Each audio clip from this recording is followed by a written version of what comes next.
স্ক্রিনে যে ছবিটি দেখতে পাচ্ছেন এটি কামরাঙ্গীরচরের সকালের দৃশ্য। বুড়িগঙ্গা নদীর তীরে গড়ে উঠেছে এই কামরাঙ্গীরচর।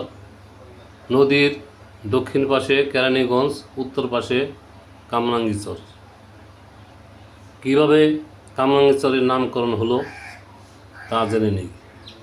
বুড়িগঙ্গা নদীর পলি জমে প্রাকৃতিকভাবে জেগে ওঠা একটি ভূখণ্ড, যার নাম কামরাঙ্গীরচর। 90-এর দশক পর্যন্ত এটি মূল ঢাকা থেকে বিচ্ছিন্ন ছিল। এখানে বিভিন্ন ধরনের ফসল ফলানো হতো। বন্যপ্রাণীর আশ্রয়কেন্দ্র ছিল। সন্ধ্যা হলেই শিয়াল ডাকত। জঙ্গলে ভরপুর ছিল।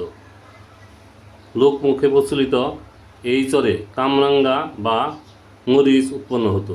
সেই সুবাদে স্থানীয়ভাবে জায়গাটির নাম কামরাঙ্গীরচর হিসাবে পরিচিতি লাভ করে।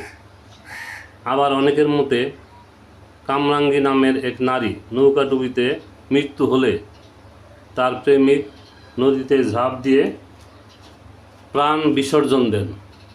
সেই থেকে স্থানটি কামরাঙ্গী নামে পরিচিত। ভিডিওটা কেমন লাগলো?